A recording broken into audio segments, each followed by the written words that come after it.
YouTube! What's good, YouTube? It's King back in this thing. I hope everyone's having a great day. You guys see what's going on by the title, so I'm not going to take up too much of your time. So, we're going to get right into the video. Make sure to smash that like button, hit subscribe, comment down below what you guys think is, about everything that's going on. And I will be giving my thoughts and commentary throughout the video, but more so on the back end. So, stay tuned for that.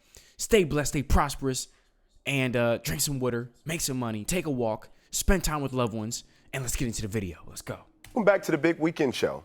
Former President Trump on a winning streak after dominating victory over Joe Biden in the debate. And now he's about to make his most consequential decision yet, his vice president. Christina Coleman has more.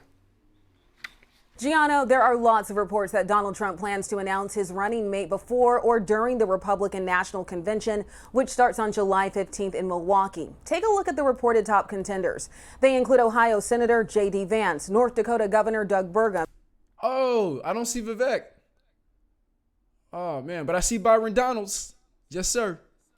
And Senators Marco Rubio of Florida and Tim Scott of South Carolina. They have all been out in full force showing support for Donald Trump in plenty of TV interviews, and they have a lot to talk about after President Joe Biden's rough debate performance Thursday night. Take a listen to Senator Vance on Fox News Sunday today. How could anybody think, having seen Donald Trump on the debate stage, that he couldn't do the job? Obviously he could, and that's ultimately what the debates really showed, is that we have two candidates, one who can't do the job, one who has failed to do the job, and that's Joe Biden. And GOP VP contender Doug Burgum did an interview with Jesse Waters on Friday, criticizing Biden's debate performance and his response to key issues facing voters. Joe Biden had no answer on inflation, no answer on the border. These are the issues that are affecting every American every day. So again, the Republican VP contenders are out in full force showing their support for Donald Trump as we all wait to see who he will choose as his running mate. Gianna? Christina, thanks. The stakes couldn't be higher for who Trump's pick for vice president is. Nikki Haley is trying to warn the former president that he may not even wind up facing Joe Biden in November. She told the Wall Street Journal, quote, "They're going to be smart about it. They're going to bring somebody younger. They're going to bring somebody vibrant. They're going to bring someone tested." And Kennedy, with that quote in mind, and I know you save the world every week on your podcast. Thank you, Jono. Who do you believe to be the best pick for Donald Trump at this point? Because really, he doesn't need a vice president, is what it seems. No, like people just love him. Before Thursday, this was the most consequential decision in the entire election, and that is who is Trump's VP going to be, and that is what the election will hinge on.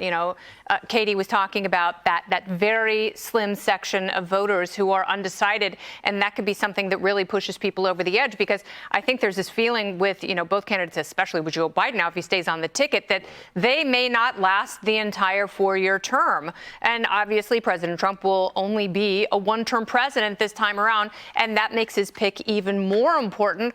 I tend to think that he likes the governors a little bit better. So I think that Doug Burgum is higher on the list than people give him credit for. I think that Glenn Youngkin is up there, not as high as Burgum. And I also think that Marco Rubio has shown his loyalty, his toughness. And when you look at someone like Rubio, who served with Kamala Harris when she was a senator, he would be very effective in a debate against her. And I think he would really relish that role. I do agree on those points. And Katie, there's this idea that he can pick someone that no one is even talking about. Yeah. And our very talented colleague, Tulsi Gabbard, she had some interesting things to say about this, and I want to get your reaction on the other side. In order to win, you have to be able to bring in people who may not already be with you or already be a part of your support base. This is important not only for the election to be able to bring in our fellow Americans, but it is also important to do the tough work that will follow should President Trump win, to be able to actually root out the rot of corruption that exists within permanent Washington, to root out the deep state. I mean, I got to tell you, this is, she's an interesting person. Yeah. People have been talking about her. Yeah. She's brilliant. We have her on our air. Yeah. What do you think? Could she be somebody that he's thinking about?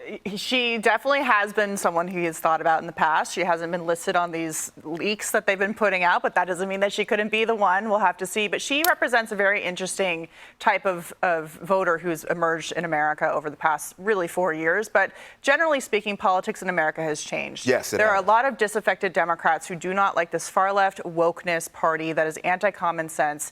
You have Tulsi Gabbard leading the charge on that. She was courageous enough to leave the Democratic Party. She does not consider herself a Republican. She's not part of the Republican Party.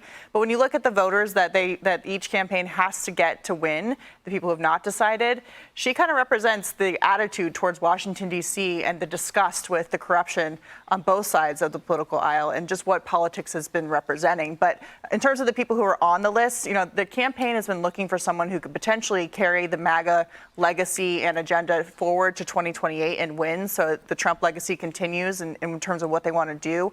Marco Rubio speaks Spanish, so the idea is that he could really go out and do a bunch of Spanish language interviews and get Hispanics to actually change their votes. And you've seen that historically, that Republicans are capable of bringing those people into the fold. And then finally, Doug Burgum looks like George Washington. So he would be a great presidential choice because Trump has said, I want someone who can be president. He definitely looks the part. I have a question for you. I'm so sorry.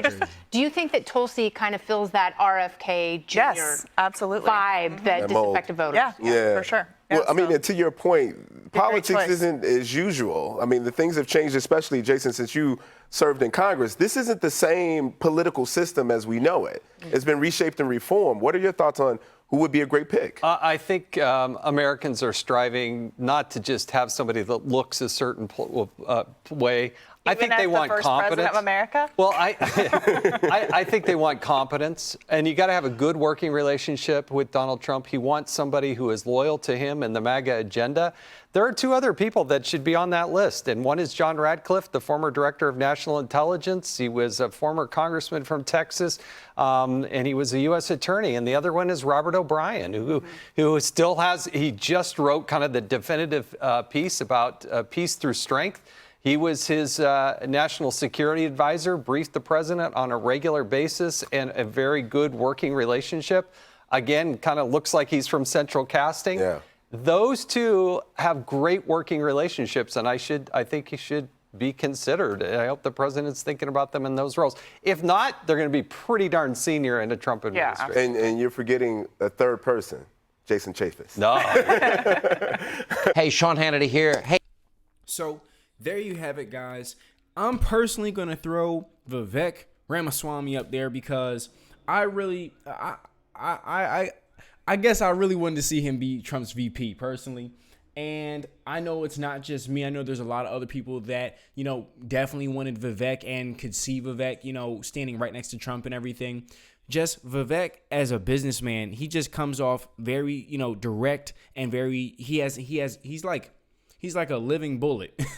The man has answers for every question. He knows how to answer every question confidently, and he knows how to, you know, tell you exactly what you want to know regarding the situation and just address people. And he's very confident, very bold, very straightforward. Those are things that I would want in a president and everything like that, which is why I definitely could imagine Vivek and just a good majority of the things he stands for, I can align with. And I was like, okay, well, yeah, I think I could definitely see him being president material. Okay, you guys comment that down below what you guys think. I've said this before, and a lot of people were speculating Byron Donalds. I know they didn't mention him in this video, but a lot of people were saying Byron Donalds has a very strong chance, and a lot of people are really rooting for Byron Donalds. I don't know too much about Byron Donalds, so I'm still looking into him, and I've been still just, you know, really discovering more and more what he's about and what he stands for, how he addresses people. But I really do, judging from what I have seen so far from Byron Donalds, I do like his straightforwardness, a lot of his answers to the questions asked of him. And he seems like he's got a very great head on his shoulders and everything like that. And yeah, so that's my own personal thoughts about it, guys. And it's very exciting stuff, man. It's very exciting stuff. You know, Trump did great during the debate, so that was awesome to watch. And that has sent a huge message to the left. Absolutely, absolutely huge message to the left, because, you know, with the media showing all of Trump's negatives and none of Biden's negatives and only Biden's alleged positives, you know, people really got to, you know, really come up with their own assessment of Trump and Biden at that debate. So that debate was huge. And especially when you take another look at Trump, for somebody who, say someone who was against Trump, after seeing the debate, they may have taken another look at Trump and then seen, oh, wow, they got him tied up in all these courts with all these corrupt judges and everything. It really opens the door for a lot more people to side with Trump. And, you know, Trump really just showed out during that debate that night. So yeah, really interesting stuff, guys. Comment down below who you think Trump's VP pick will be. Again, guys, I know I said it before, I'm gonna say it again. I would absolutely love to see Vivek. I really like his answers a lot, man. I really do. And I kept up with him too. So there's that. So that's also a huge reason as to why I say his name. But as far as everybody else, I know a little bit about Ben Carson, a little bit about Burgum, and I haven't checked out everybody else, but you guys let me know what you guys think. And yeah, comment that down below. Again, shout out to the King Squad. Thanks to everybody who watched this video all the way through. You guys are thebomb.com, and I hope everyone's having a great and blessed day. I hope everyone continues to enjoy time with their loved ones during this weekend at the time of this recording. And yeah, you know, drink your water, go make some money, take a walk, enjoy some nature, hit the gym, all that great stuff. And yeah, I will see you guys in the next one. Peace.